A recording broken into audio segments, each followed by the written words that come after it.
Hello everyone, it's me Uncle John. Today I am going to read S55083.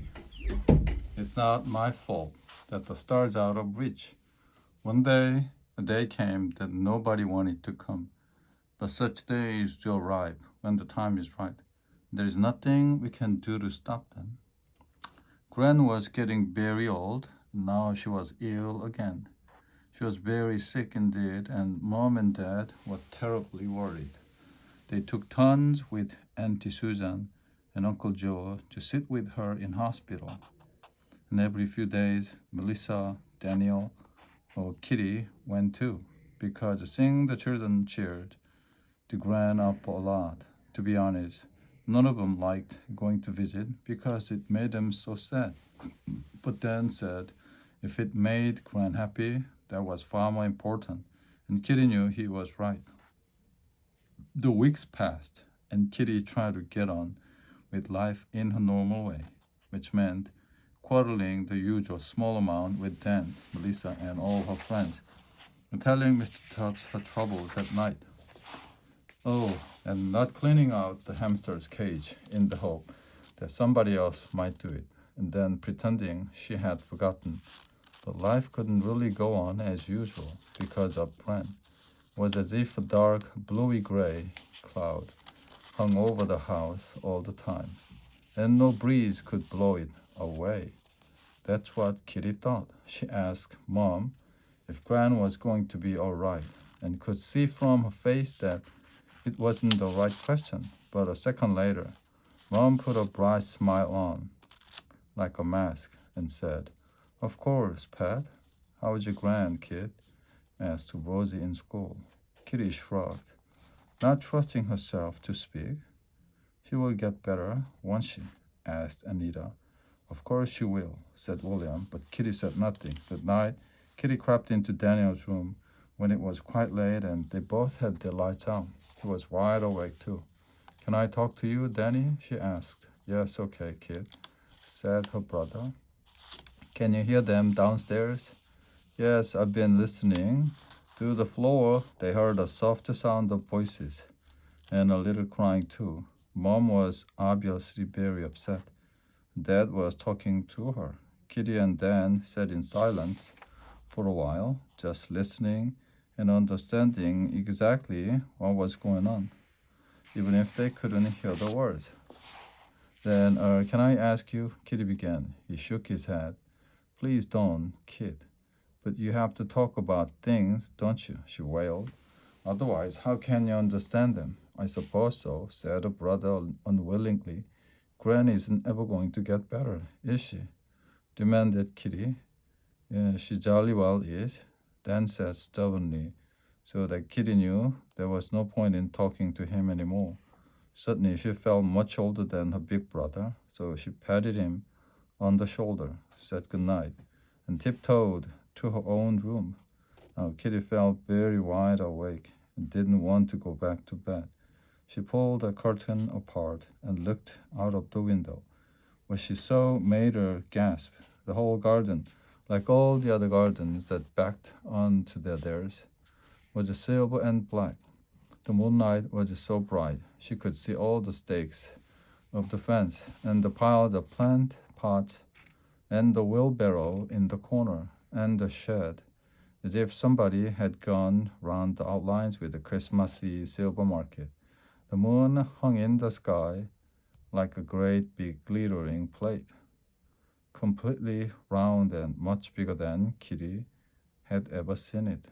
But that wasn't the only marvelous thing on this magical night. There were so many stars. The whole sky sparkled with mysterious patterns, weaving in and out and up and down and all over the universe. "Hello, moon. Hello, stars," Kitty whispered, without knowing why, but thinking how generous it was that they made the whole country shivery and beautiful, even though most people didn't see. Then she decided to make a wish, a big wish, a wish as huge as the sky outside. She remembered a song she had heard a long time ago about wishing on a star. Picked the brightest one she could see, stared at it for a long time, then shut her eyes tightly so that it glowed red in the dark, green inside her head. like a comforting fire. I wish Gran would get better. She said aloud, then added, please, Star. Kitty stood there for a long time, staring at the stars until they seemed to come closer and closer and fill her eyes, her mind, and her room. Kitty knew they were her friends who would make her wish come true. The thought made her feel better, but at last she yawned, felt a bit chilly, so she turned back to her bed, clung to Mr. Tubbs, and fell happily down into the warm darkness. Gran died later that night, peacefully in her sleep, and Kitty and Dan and Melissa and their parents were all in their beds, and the moon and the stars were fading in the sky of morning. Then it was a sad time of telephone calls and talking and tears. Mom and Dad sat down with Kitty and Daniel and told them that Gran had been very old and had had a lovely busy life and loved them all very much, and now she was at rest. At last, Kitty knew it was true, but it didn't stop her remembering all the presents Gran had given her, and the way she looked after her when Kitty was very little, and how she always had a twinkle in her eyes when she gave them those needy clothes that were usually too big. Gran was lovely. Kitty missed her and felt terribly sad. Nothing will change that either, love. Much later, when Gran's funeral was over, they all knew they had to get on with their lives, just like Gran would have wanted. I know, said Kitty, sniffing a little, but it's not fair. You always used to say that. Mom, with a small smile, I made a wish too. When? The night Gran died, I made a special wish on a special star, but I think it was too far away to hear. Now I hate that silly old star. Oh, Kit Kat, don't make things worse. Don't waste your energy hating poor old stars when it's not their fault at all.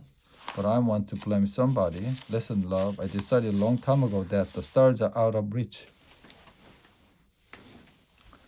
It's not their fault and it's not my fault. No more than it's your fault that your wish didn't come true. All it means is you can't help things happening. Do you understand? I suppose so. Cuddling up on Mom's knee. Still, Kitty couldn't stop being a rebel. That night, she looked out of a window for the stars, wanting to give them a good talking to. But it was a very cloudy night, and the sky was dark. She thought how sad it was her mom had given up wishing, because it made you feel a lot happier when you thought you might be able to change things. Those stars that night had seemed so close. Kitty always liked to believe what she wanted to believe, not necessarily what grown-ups told her. After all, how did they know? They were right. You couldn't know. As she looked out on the dark garden, she remembered the day when Gran came over to play with her, and that they had sat outside for ages having a picnic with a plastic tea set and Mr. Tubbs and the other cuddly toys. Gran was always so patient and sweet, pretending to eat and drink when there was nothing there at all. I can see things other people can see, sweetheart. Don't you listen to people who tell you you can't believe whatever you like.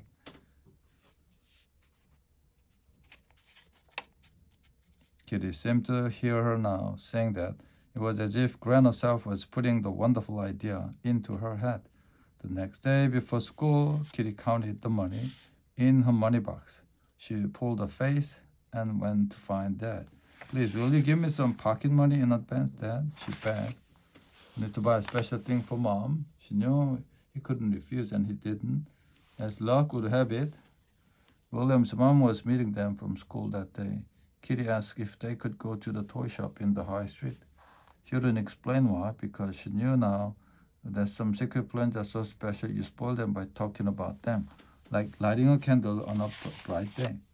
But William and his mom didn't mind when she said she was planning something nice for her mom. They wandered happily round the shop, while Kitty bought several packs of what she needed, using up all her money. She couldn't wait to get home, although it would be hours before her plan would work.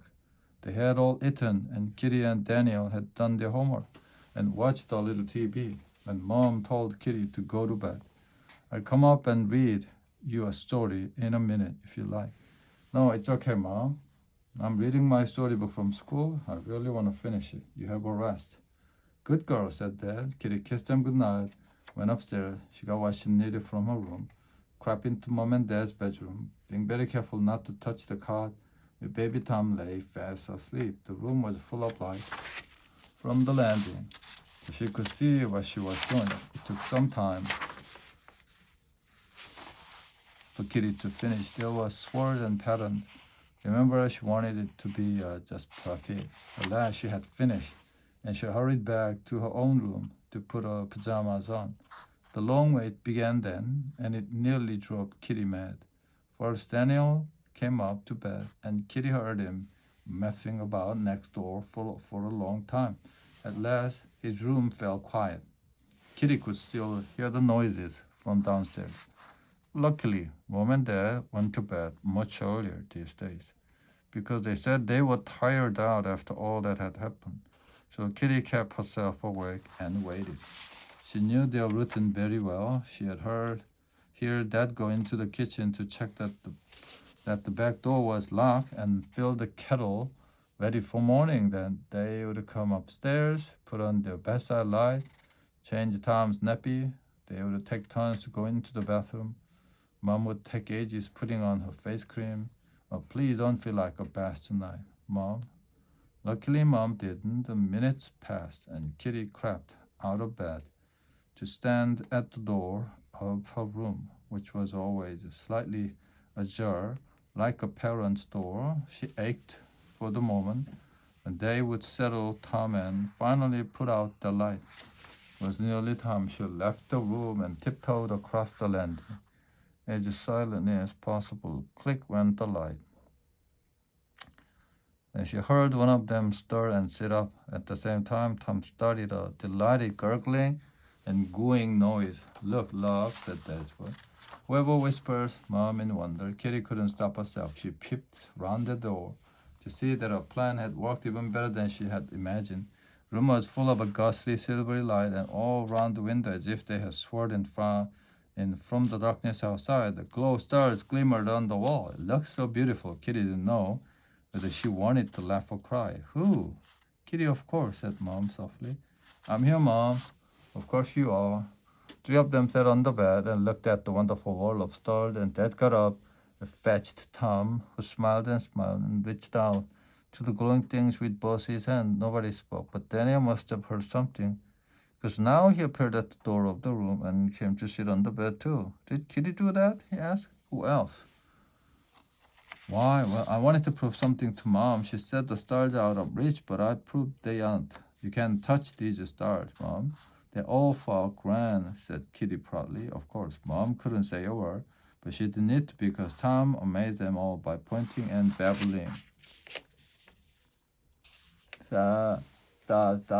He's talking about you, kids, said Mom at last. The end.